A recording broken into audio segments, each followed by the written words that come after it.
All right, Bill Hines, you edited the very film that the viewers have seen today. You satisfied that there was a sufficiency of force in that punch to knock out Liston? I think the answer, Howard, rests with Mr. Liston. If he couldn't get up, I think he belongs in Rochester, Minnesota, where the Mayo Clinic is. And if he wouldn't get up, I think he belongs in absentia. Which is where he'll likely be from here on in. I think so. Billy, the thing that puzzles me is the documented record shows that Liston had never before been felled, and Clay had never before been a one-punch knocker-outer.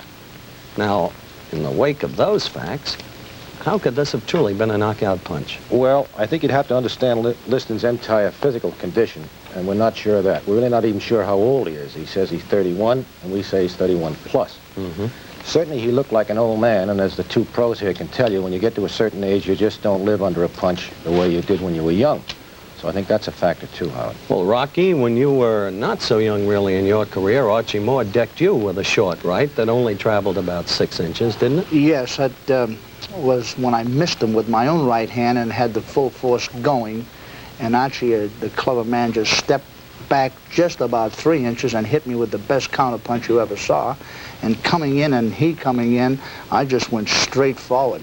What do you think about when you go down?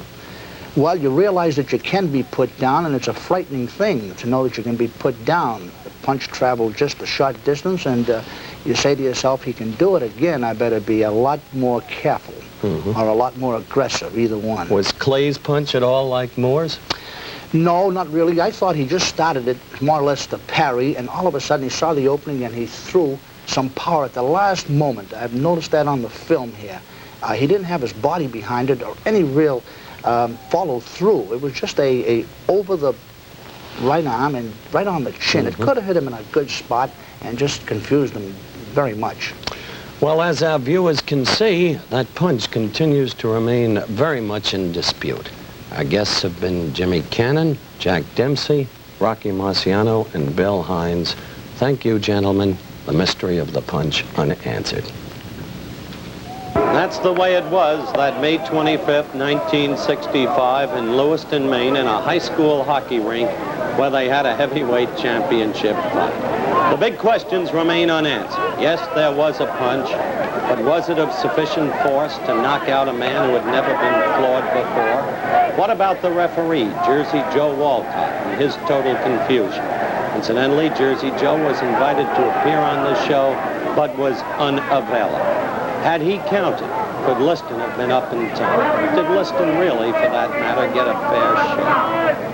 And what about all of the other bizarre circumstances attendant upon the fight? The way it got, for instance, to Liston. Well, some say this was the end of boxing. Congress may bring in a federal boxing commission. Some states want to wipe out boxing.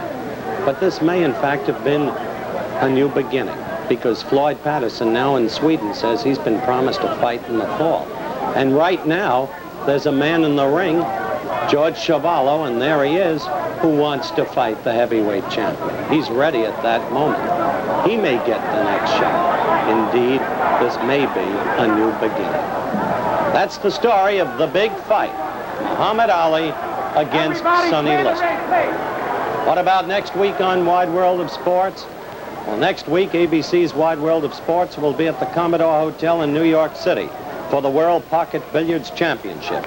Luther Wimpy Lassiter will be defending his title against Joe Balsas. Lassiter and Balsas meet in the finals of this competition involving an outstanding field of America's pocket billiards players. Also next week, we'll present an outstanding topical event of international significance. So be sure to check your local listings for ABC's Wide World of Sports next week. The executive producer of ABC's Wide World of Sports is Rue Knowledge. The Clay Liston segment was produced for ABC by Jim Spence and Jim Colligan and directed by Marshall Diskin, Bob Delaney, and John Sedgwick. Parachuting coverage produced by Jack Lubell and directed by William Bennington. Today's remote pickups were by ABC New York and Hollywood.